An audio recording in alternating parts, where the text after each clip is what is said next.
Okay, so I remember last time I talked about everything in fourth semester not getting any easier, not getting any simpler. It's still like a lot of work, a lot of studying, a lot of content that we're learning.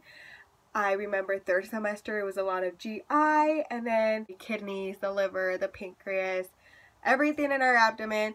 And this semester we went into the heart, we went into the lungs, we went into neurostatus, and now we're learning shock, sepsis, and burns for our last like unit. And that's going to be included in our final along with like all the other systems that I just mentioned. We had our med-surg exam last week and it went really, really well. And so I wanted to kind of share the way I studied and how I really recommend. And it's how I'm studying now for my ATI Comprehensive Predictor exam, which is this Thursday. I literally only have 3 days and I really enjoyed my weekend just spending time with my family. It is Memorial Day weekend, so I had a graduation party on Saturday. Yesterday was Sunday. We went on to an escape room, and then there was another graduation party. You know, I worked a lot. Now it's Monday and now we're studying, and I don't have class thankfully today, tomorrow, which is Tuesday, or Wednesday. The next time I go to class is for the Comprehensive Predictor exam. So I have all these 3 days to just study. I'm not working, I'm not going to school, like nothing. So that'll be nice. It has been nice. Today I'm already like on 300 questions. And I actually ended up going to the movies to take a little brain break. And now I'm back and I'm gonna do and something else which I'll discuss right now, and I'll discuss in my how I study for Comprehensive Predictor video that I want to kind of just touch base on as well. For med-surg exam, the actual exam itself was 100 questions. Of course, when I was taking my exam, the format was off. It's always been like the green buttons with like the blue little lines and the black writing on a white screen, right? Like that's how all the ATI like exams are. All the practice exams are pretty similar, and all the exams you take like at school, they look like that. So of course when I went in to take my exam last week, the layout was weird on like the way it displayed on my computer, and that threw me off for half a second.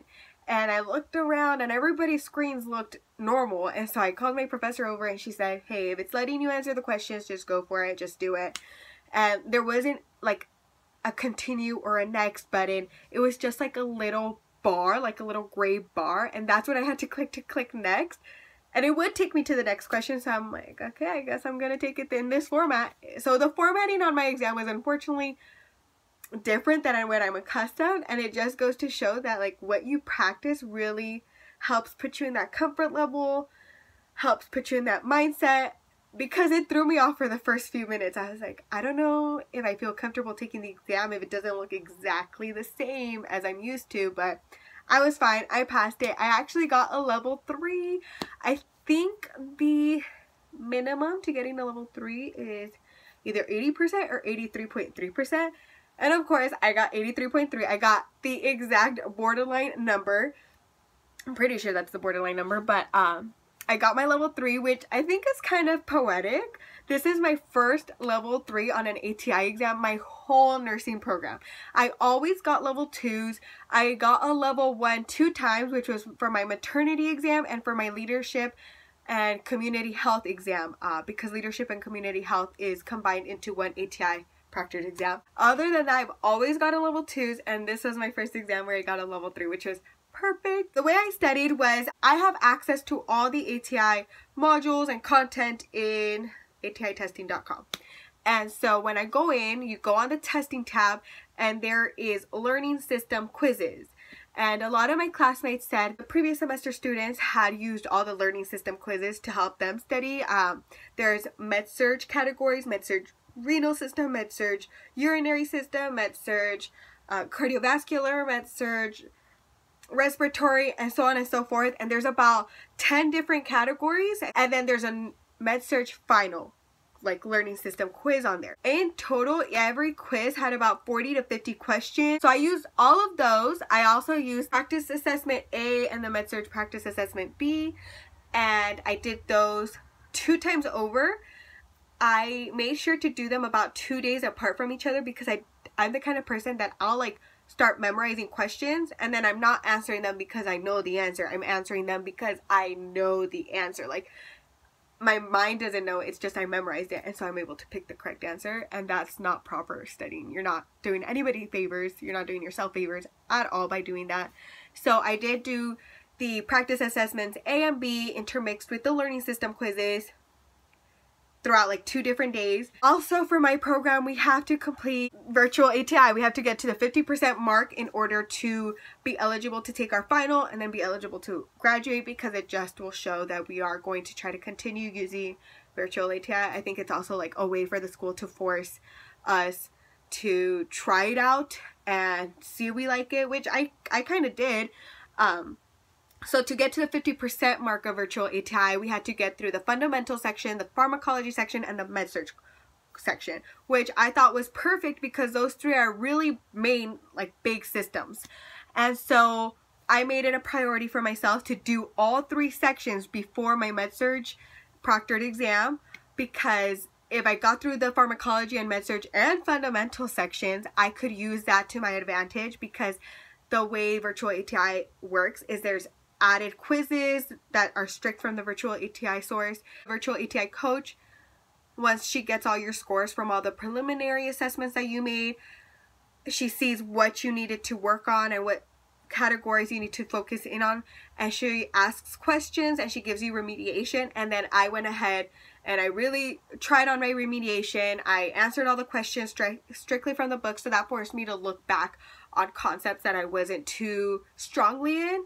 And by doing all of that remediation, all of that extra work, and all those extra questions and practice for those 3 big systems, which are going to be included not only in my med-surg proctored exam, but I'm pretty sure on my comprehensive exam as well, it forced me to study with other resources. So that's how I utilized virtual ATI to study for the proctored exam of med-surg.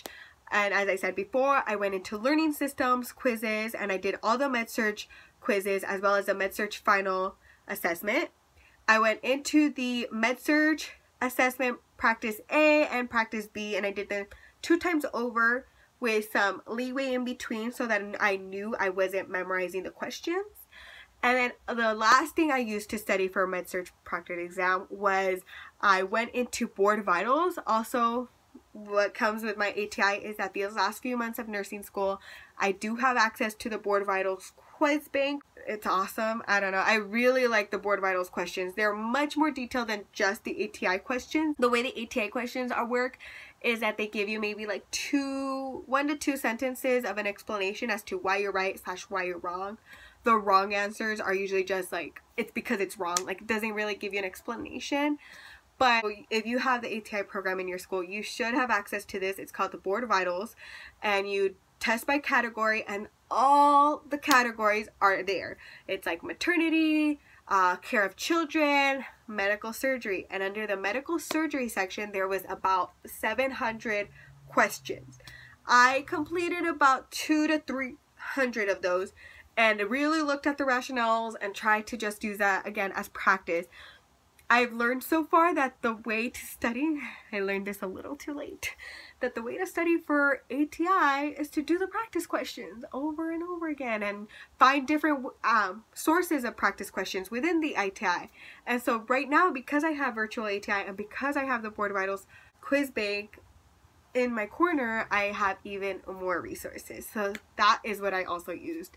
To be honest, the med-surg proctored exam felt a little easy to me, and that's ridiculous for me to say because I would always be freaking out during the exam, like, oh man, I'm doing really bad, and sometimes I wouldn't do so hot, or like I would barely get a level 2, or I got a level 2 and I'm like, okay, well I know the basics. When I saw that I got a level 3, I'm like, yeah dude, I really thought this was easy. I was clicking by pretty fast, and so again, it was 100 questions. And I look around and my classmate is like on question 30 when I'm on question 60. And I'm like, oh my gosh, I should probably start slowing down. And so like, I tried, but I knew the answers. And I'm like, no, I know this. Was feeling pretty confident in all my answers. And when it finished, I was at, I think like 30 minutes. I don't know. I went by really fast. Our exam started at 8. I was out of the classroom by 8:50. The med-surg proctored exam was not awful as long as you just do a bunch of practice questions. I did not study every single day. So I had a unit exam on a Monday, and my med-surg proctored exam was that next Monday. So that was not the most fun. I definitely gave myself all of the Monday off, I remember. And so then I had the Tuesday, I had clinical Wednesday, I did not study Wednesday. A few hours on Thursday because I also work on Thursdays. Friday morning because I also work Friday evening. And then I had all day Saturday and all day Sunday to study. So I studied about 4 to 5 like full days, and I just did that. The board vitals questions, the practice assessment A, practice assessment B, the learning system quizzes, including all of the med-surg ones, as well as the med-surg final, and the virtual ATI remediation and assessments and everything that had to do with the med-surg section, as well as pharmacology and fundamentals. I think, honestly, just utilizing all the things across the board really helped me, because like I said, I finished the exam really quickly. I felt very confident in all my answers. It felt pretty basic knowledge stuff, and I got a level 3. And so that worked out for me. And so now I'm studying for the ATI comprehensive predictor, which I'm scared about because that's the big kahuna. Like, that's like letting you know how ready, how prepared you are for the NCLEX, and seeing if your study methods are matching your knowledge base and is it helping you. So the way I studied for med-surg, I felt really worked for me. So that's kind of the same type of way I'm studying for the comprehensive predictor. My exam is in 3 days, so we'll see how that goes. Hopefully I pass it on the first try, because I really just want to get on that 95th percentile, which is I think what we have to get to pass. Not positive, but yeah, so that's what I'm gonna go ahead and do now. But I just wanted to do another update. 14 more days.